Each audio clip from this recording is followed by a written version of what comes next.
Bismillahirrahmanirrahim. Assalamualaikum warahmatullahi wabarakatuh. Alhamdulillahi rabbil alamin. Hamdan katsiran tayyiban mubarakan fih kama yuhibbu rabbuna wa yarda. Ashhadu an la ilaha illallah wahdahu la syarikalah wa ashhadu anna Muhammadan abduhu wa rasuluh. Allahumma shalli ala nabiyyina Muhammad wa ala alihi wa sahbihi ajmain. Amma ba'd. Santri kelas Munada yang semoga Allah Ta'ala muliakan, alhamdulillah kita lanjutkan pelajaran Al-Muyassar fi Ilmi Nahwi. Kita sudah sampai kepada pembahasan tentang isim mansub yang ke-12, yaitu Al-Munada. Mu'alif memberikan penjelasan, Al-Munada, munada adalah ismun, suatu isim, yudhkaru ba'da harfin nida'in, yang disebutkan setelah huruf nida. Huruf nida itu adalah huruf seruan, ya. Kalau di dalam bahasa Indonesia kita sering mendengar wahai atau hai atau hei, ya itu adalah beberapa kata-kata seruan yang di dalam bahasa Indonesia. Kalau di dalam bahasa Arab itu disebut dengan huruf nida, ya. Contohnya, ya abdallah, wahai hamba Allah. Ini adalah huruf nida. Maka isim yang terletak setelah huruf nida yaitu abda ini, ya, maka ini yang disebut dengan munada. Adapun lafzu jalal Allah ini adalah mudhof ilaih untuk isim abdu. Jadi kalau kita artikan wahai hamba Allah. Kemudian di sini ada contoh lagi, ya Rasulullah.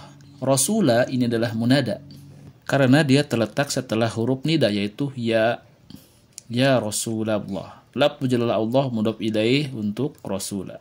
Maka kalau kita artikan wahai utusan Allah, wahai Rasulullah. Wa hurufun nida'i, dan huruf-huruf nida adalah al-hamzah, yaitu hamzah. Ya, ayya, ai, hayya, dan wa. Wa-nya ada alif, ya. Jadi bukan wa huruf wa saja, tapi ada alifnya. Ini adalah huruf-huruf nida. Hamzah, ya, ayya, ai, hayya, wa. Tapi yang banyak digunakan rata-rata adalah ya. Kita lanjutkan tentang pembahasan berikutnya yaitu hukmul munada. Hukum munada. Untuk munada ada beberapa hukum. Yang pertama adalah yunsobul munada idza kana, munada dinasobkan. Ya, yunsobu ini artinya dinasobkan. Munadanya idza apabila kana keadaannya. Pertama, mudhofan, dia adalah sebagai mudhof. Contoh, ya Nabiyallah. Nabiyya ini sebagai mudhof. Dari mana kita tahu ini mudhof? Di sini ada isim setelahnya yang menjelaskan tentang penyandaran dari Nabiyya ini. Ini adalah mudhof ilaih namanya. Lafzu jalalah Allah adalah mudhof ilaih bagi Nabiyya. Maka kalau kita artikan wahai Nabi Allah. Ini kalau mudhof maka hukumnya adalah mansub. Tanda nasabnya dengan fathah. Nabiyya. Adapun lafzu jalalah Allah karena dia mudhof ilaih maka hukumnya majrur. Tanda jarnya dengan kasroh. Yang berikutnya, syabihan bil mudhof, menyerupai mudhof. Contohnya, ya tali'an jabalan. Tali'an ini bukan mudhof, tapi dia syabihan bil mudhof. Dari mana kita tahu ini bukan mudhof? Karena kalau mudhof itu tidak boleh ditanwin. Ya, ini ada tanwinnya. Dan biasanya kalau mudhof, maka isim setelahnya adalah mudhof ilaih. Ini sedangkan bukan mudhof ilaih, dia tetap mansub. Maka ini dimaksud dengan syabihan bil mudhof. Bukan mudhof tetapi menyerupai mudhof. Maka hukumnya tetap sama-sama sebagaimana mudhof yaitu mansub. Tanda nasabnya dengan fathah. Yang jim, hukum munadanya dinasobkan apabila nakirotan goiro maksudah. Bentuk isimnya nakiroh. Nakiroh itu bersifat umum, ya. Belum ditentukan secara detail, secara jelas. Jadi umum saja. Dan selain umum, dia pun goiro maksudah. Tidak dimaksudkan kepada orang yang person tertentu, ya. Atau ini masih umum saja.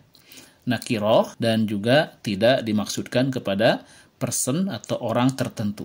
Contohnya, ya aliman, hai orang yang berilmu. Maka ketika kita memanggil, hai orang yang berilmu, berarti kita tidak tentukan yang berilmu itu yang mana yang dimaksud secara detailnya, secara pastinya. Tidak. Jadi masih umum dan dia tidak dimaksudkan kepada orang tertentu. Jadi umum saja. Setiap orang yang berilmu maka diseru. Contoh misalkan ada suatu perkumpulan di situ adalah orang-orang yang berilmu semuanya, misalkan para guru. Maka ketika ada orang yang menyeru, ya aliman, maka yang diseru adalah semuanya. Nakiroh ya, umum. Dan tidak dimaksudkan secara khususnya. Ini adalah nakiroh, goiro, maksudah. Jadi hukumnya munadanya adalah mansub. Makanya tanda nasabnya dengan fathah, ya aliman. Demikian pula contoh yang berikutnya, ya rojulan. Rojulan, laki-laki. Maka ini yang diseru adalah laki-laki semuanya secara umum. Misalkan ada perkumpulan ya. Di situ ada para laki-laki yang sedang berkumpul. Maka ada yang menyeru, ya rojulan. Maka yang diseru semua laki-laki. Tidak ditentukan laki-laki mana yang dikhususkan. Karena namanya nakiroh, goiro, maksudah. Maka hukumnya tetap mansub. Ya, dinasobkan dengan tanda nasabnya adalah fathah.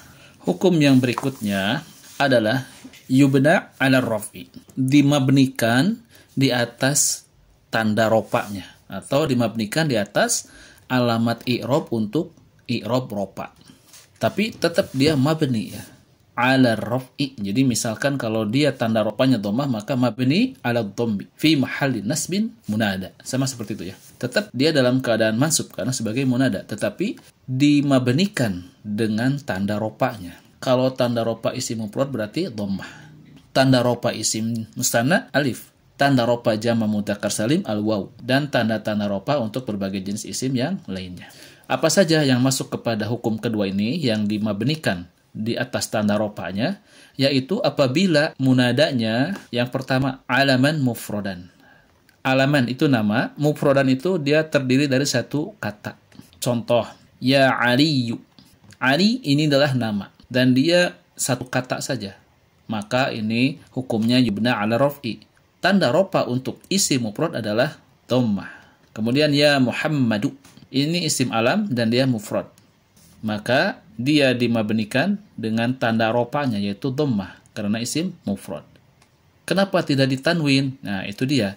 Kenapa tidak ditanwin? Karena munada salah satu hukumnya selain dia itu dimabnikan di atas tanda ropanya, dia pun tidak ditanwin. Biduni tanwin. Makanya di sini semuanya ya Aliyu, ya Muhammadu. Tidak ya Aliyun, ya Muhammadun ya. Karena apa? Sebagai munada. Kemudian yang berikutnya, yang hukumnya yubna ala raf'i adalah nakiratan maksudah. Dia bentuknya nakiroh, umum, dan maksudah. Ini kebalikan dari yang sebelumnya. Maksudah itu berarti sudah dimaksudkan atau ditentukan. Contoh, ya rojulu. Jika kalimatnya ya rojulu dengan mabni ala raf'i, tanda ropanya dhammah, maka ini rojulunya ditentukan. Memang nakiroh, akan tetapi laki-laki yang diseru itu sudah ditentukan. Misalkan di pasar ya, ada orang berlalu lalang tentunya. Laki-laki pun banyak, perempuan pun ada yang lewat banyak. Maka ketika kita ingin menyeru satu laki-laki, misalkan yang ada di dekat kita, dan dimaksudkan yang dipanggil itu adalah satu laki-laki yang tertentu, maka panggilnya dengan ya rojulu. Ya, walaupun orang Arab mungkin tidak disebutkan harokat akhirnya ya. Ya rojul, seperti itu saja. Tapi ketika kita ingin melihat bahwasanya yang diseru ini maksudah atau goiro maksudah, maka lihat di harokat akhirnya. Jika harokatnya dimabnikan di atas tanda ropanya, yaitu dhammah, maka ini berarti maksudah. Laki-laki yang khusus yang dipilih. Jadi nggak semuanya dipanggil. Mungkin laki-laki yang dekat dengannya, atau mungkin laki-laki yang sebelah kirinya, sambil lambaikan tangannya. Isyarat ya, agar laki-laki yang dimaksud tersebut memahami bahwa dia dipanggil atau diseru. Contoh ini yang berikutnya adalah ya waladu. Dia yubna juga, ala raf'i juga. Maksudnya apa? Di kelas misalnya ada anak-anak kecil banyak, para siswa. Nah, kita ingin memanggil salah satu siswa yang dimaksud.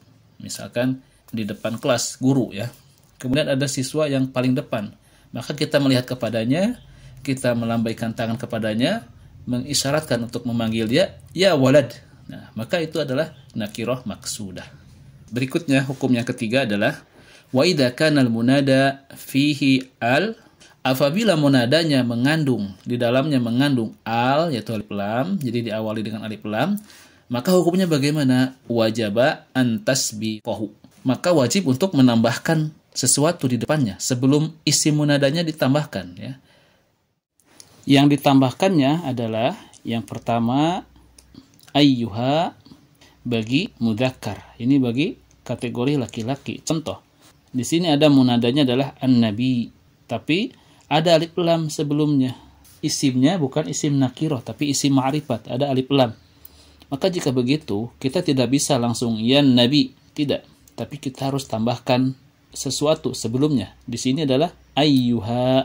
Maka menjadi seperti ini. Ya ayyuhan nabi. Wahai nabi. Ya ayyuhar rasul. Ini pun sama. Ada pasal. Ada penambahan yaitu ayyuha. Ini untuk muzakkar. Kemudian yang poin kedua. Kita boleh menggunakan dengan sisipan hadza bagi muzakkar. Contoh, ya hadzal rajul. Ini ar-rajul adalah munadanya dan dia ada alif lam.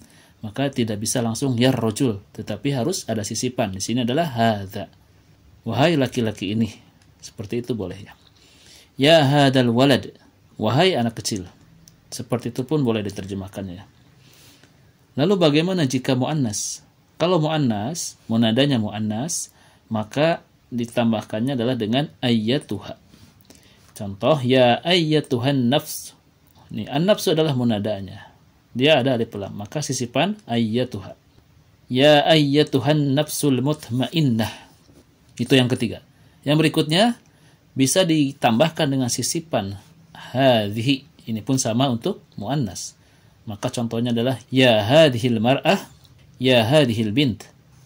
Ya hadhil mar'atu, ya hadhil bintu. Ini adalah contoh-contoh apabila isim munadanya di dalamnya terdapat alif lam, maka harus ditambahkan sisipan. Boleh itu ayyuha atau hadza untuk mudzakkar, atau ayyatuha dan hadhihi untuk muannas. Itu adalah hukum yang ketiga. Taib, itu saja ya hukum-hukum munada, hanya ada 3 hukum. Yang pertama adalah dinasobkan, yang kedua dimabnikan dengan tanda rofa'nya, dan yang ketiga ditambahkan sisipan untuk isim munada yang di dalamnya terdapat alif lam. At-tamrin, latihan. Perintahnya adalah adkhil adawatin nida fi ma ya'ti. Masukkan alat-alat untuk menyeru atau huruf-huruf nida pada kalimat-kalimat atau kata-kata berikut ini. Contoh, Abu Bakrin. Maka ini asmaul khomsah. Asmaul khomsah itu berarti sudah jelas. Dia mudhof, mudhof ilaih. Mudhofnya Abu, Bakrinnya adalah mudhof ilaih. Lalu bagaimana ketika masuk huruf nida? Misalkan ya, maka Abu Bakrinnya berubah seperti apa? Hukumnya berarti yang mana? Kalau Abu Bakrin adalah mudhof ilaih, berarti hukumnya yang pertama, yaitu yunsobu, dinasobkan. Maka jadilah abunya berubah menjadi mansub. Kondisinya dalam keadaan mansub. Lalu apa nasabnya untuk asmaul khamsah? Maka silakan kembali ke pelajaran sebelumnya. Ana contohkan satu saja ya. Ana contohnya di bawah ya. Ya Aba Bakrin. Kenapa Aba? Karena abanya menjadi mansub. Kalau nasabnya asmaul khamsah dengan alif, maka berubahlah menjadi ya Aba Bakrin. Tidak lagi ya Abu Bakrin. Karena apa? Karena ada huruf ya, huruf nida sebelumnya. Tajib. Itu untuk yang nomor 1. Anak kasih contoh saja 1 ya. Yang berikutnya silakan dirubah-rubah sebagaimana perintahnya. Adkhil adawati nida fima ya'ti. Masukkan huruf nida dan rubah berarti kondisi isim munadanya dengan keadaan nasab atau dimabnikan di atas tanda rofa'nya atau ditambahkan sisipan seperti yang tadi di hukum yang ketiga. Silakan lihat hukum-hukumnya lagi. Ada 3 hukum untuk hukum munada. Sesuaikan dengan jenis isimnya ya. Isimnya seperti apa, maka masuknya hukum yang mana. Silakan dikerjakan. Nanti insya Allah di Liko kita akan bahas dan kita jelaskan satu persatu kenapa berubah seperti ini, kenapa berubah seperti itu. Hukumnya masuk hukum yang mana. Demikian ya. Silakan dikerjakan agar di Liko nanti ketika Ana tanya, antum sudah bisa menjawabnya dengan lancar tanpa harus berpikir lagi. Tinggal baca saja jawaban yang di kitab antum masing-masing. Demikian penjelasan tentang isim mansub yang ke-12 yaitu munada. Semoga memberikan wawasan baru dan tambahan ilmu bagi antum semua. Dan semoga kita bisa diberikan kemudahan oleh Allah Subhanahu wa Ta'ala dalam memahami dan menguasai bahasa Arab ini. Demikian. Subhanakallahumma wa bihamdika asyhadu an la ilaha illa anta astaghfiruka wa atubu ilaik. Wabillahi taufiq wal hidayah. Wassalamualaikum warahmatullahi wabarakatuh.